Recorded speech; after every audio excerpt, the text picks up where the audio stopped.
Galera, aqui é a primeira videoaula sobre trigonometria que eu vou gravar, mas a minha ideia é gravar duas videoaulas, certo? Então essa aqui vai ser a primeira parte do assunto geral, que seria trigonometria, beleza?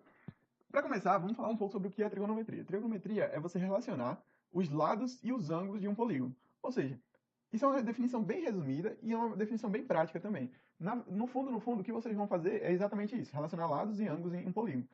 Agora, se vocês procurarem na internet, vocês vão ver várias outras definições que também estão certas, mas essa aí é o que vocês vão precisar focar para conseguir resolver as questões de trigonometria que vocês vão resolver aí para frente.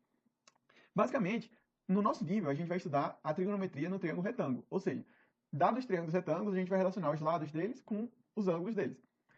Aqui é um exemplo prático de como é que a gente pode usar a trigonometria para resolver um problema, entre aspas, real, que seria o seguinte: aqui está a Terra, aqui está a Lua. Se a gente souber qual é esse ângulo aqui, ó, é um pouco difícil calcular? É. Mas, sei lá, numa questão, ele dá esse ângulo aqui e ele diz que o raio da Terra é 6.400 quilômetros, a gente consegue relacionar esses 6.400 com o ângulo alfa, se ele tiver dado, para achar a distância da Terra até a Lua, por exemplo, que seria o AB. Certo? E aí, é essa a força da trigonometria. Ela, a partir de um lado que a gente tem e o ângulo, a gente consegue achar os outros lados também do triângulo, entendeu? Mas, primeiro de tudo, se a gente vai falar de triângulo retângulo, a gente tem que voltar para o famoso Teorema de Pitágoras, certo? Ele diz o seguinte: se A é um cateto, se B é um outro cateto e C é uma hipotenusa, a gente pode dizer que A ao quadrado mais B ao quadrado é igual a C ao quadrado. Então, ó, cateto com cateto é igual a hipotenusa. Cateto ao quadrado mais cateto ao quadrado igual a hipotenusa, certo? Só que, se a gente tiver um ângulo alfa aqui, a gente vai chamar o A de cateto oposto e vai chamar o B de cateto adjacente. Já que o B ele está adjacente ao ângulo alfa, ou seja, ele está colado ao ângulo alfa, e o A ele está separado do ângulo alfa, ou seja, ele está oposto ao ângulo alfa. Agora, por que a gente usa esses nomes? Porque se a gente chamar o A de cateto e o B de cateto, a gente não vai conseguir diferenciar. Então a gente tem que colocar um nome a mais para a gente poder diferenciar cada um. Beleza? Mas lembrar isso aqui é muito importante, galera. De verdade. Preste atenção nisso daqui que a gente vai usar bastante aí durante os exercícios. Beleza? A próxima etapa vai ser as relações fundamentais da trigonometria, que engloba o seno, o cosseno e a tangente. O seno, o cosseno e a tangente, eles seguem uma regrinha aqui que a gente chama de só, cá, toa.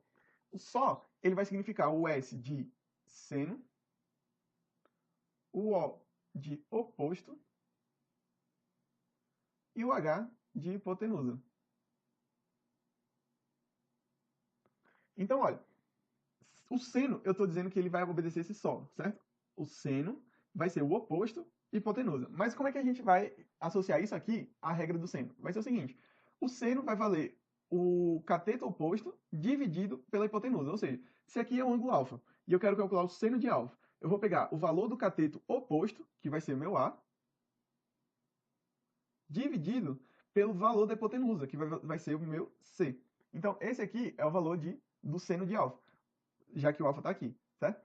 O cosseno, ele vai seguir a mesma ideia, só muda que no A vai ser adjacente. O H continua sendo hipotenusa e o C vai valer o cosseno, certo? Então, o só era seno, oposto, hipotenusa. O K ele vai ser cosseno, adjacente, hipotenusa. Então significa que o valor do cosseno de alfa vai ser o cateto adjacente ao alfa, que é B, sobre a hipotenusa, que vale C. Certo? Então, até agora, a gente já descobriu como é que a gente calcula o seno de alfa e o cosseno de alfa. Ou seja, o seno oposto sobre a hipotenusa, o cosseno adjacente sobre a hipotenusa. Agora, se vocês perceberem, o seno e o cosseno eles trabalham com um cateto e uma hipotenusa.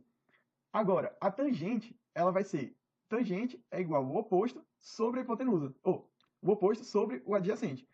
Ou seja, enquanto o seno e o cosseno eles trabalham com um cateto e uma hipotenusa, a tangente ela trabalha com os dois catetos. Então, quando a gente for calcular o tangente de alfa, a gente vai pegar o cateto oposto, que é o A, dividido pelo cateto adjacente, que vale B. Certo? Então, a gente aqui descobriu quais são as três relações que envolvem o seno de alfa, o cosseno de alfa e a tangente de alfa. Beleza? Então, só relembrando, o seno de alfa vai ser o oposto sobre a hipotenusa, o cosseno de alfa vai ser o adjacente sobre a hipotenusa, e a tangente de alfa vai ser o oposto sobre o adjacente. Beleza? Seno e cosseno trabalham com o cateto e hipotenusa, tangente trabalha entre dois catetos. Tranquilo? O qual vocês vão usar vai depender de quais dados você tem na questão. Se você tem um cateto e uma hipotenusa, você vai usar seno ou cosseno. Se você tem dois catetos, você vai usar tangente. Beleza? Vamos seguir em frente. O círculo trigonométrico, ele vai relacionar um ângulo, que a gente chama de x, com o seu seno e o cosseno. Mas como é que a gente enxerga isso?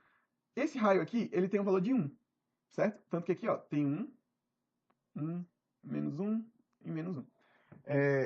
Essa circunferência toda, ela tem um raio 1. E esse ângulo, que o raio que a gente pega aqui, que seria do centro O até P, ele vai ter um comprimento 1 e ele vai ter um ângulo x aqui, certo? E esse x varia, depende de onde esse raio está. Agora, imagina que eu faço uma sombra desse raio no eixo dos senos, que a gente chama de eixo y também. Se a gente faz essa sombra do raio no eixo do y, ou seja, eixo dos senos, a gente vai encontrar o valor de seno de x, ou seja, o seno de x vai ser exatamente isso aqui, ó, que está em azul. Agora, o cosseno de x vai ser a sombra do raio no eixo x, que vai ser exatamente esse valor aqui, ó. Certo? Então, o seno de alfa vai ser esse azul e o cosseno de alfa vai ser esse roxo. Beleza? E aí, a partir desse círculo trigonométrico, a gente consegue entender de onde vem o seno e de onde vem o cosseno. Se o raio estiver todo no eixo dos cossenos, significa que ele só vai ter uma projeção no eixo dos cossenos e não vai ter no seno, que vai ser o próximo caso que a gente vai ver, que vai ser esse aqui, ó. Quando o raio que a gente mencionou agora, ele estiver no eixo dos cossenos, que nem aqui, ele vai estar fazendo 0 graus, certo? Se ele está totalmente no eixo dos cossenos, significa que o cosseno de 0 graus vai valer 1, já que o raio da circunferência é unitário. Se ele está totalmente no eixo dos cossenos, não vai ter nada no eixo dos senos. Então, o seno de 0 vai ser 0.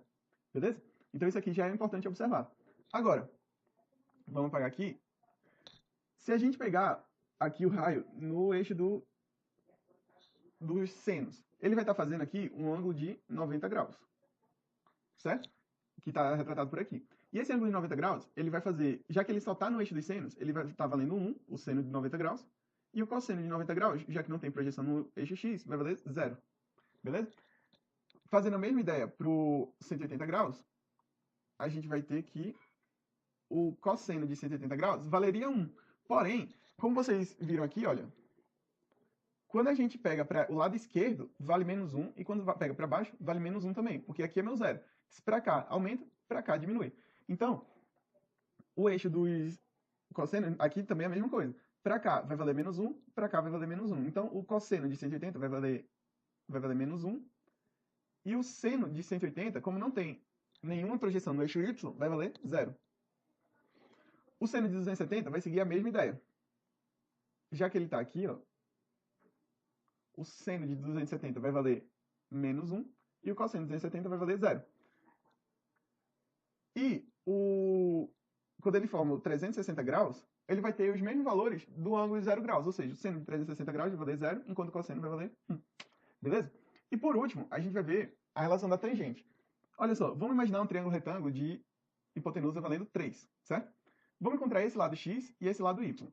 O x sobre 3, ou seja, o cateto oposto sobre a hipotenusa, vai valer o seno de alfa, certo? Então, a gente tira daqui que o x vale 3 seno de alfa. Se eu pegar agora o y sobre 3, que vai ser o cateto adjacente sobre a hipotenusa, eu vou ter que isso aqui vai valer cosseno de alfa. Ou seja, o y vale 3 cosseno de alfa. Certo? Agora, vamos trocar aqui para ficar mais visível para vocês.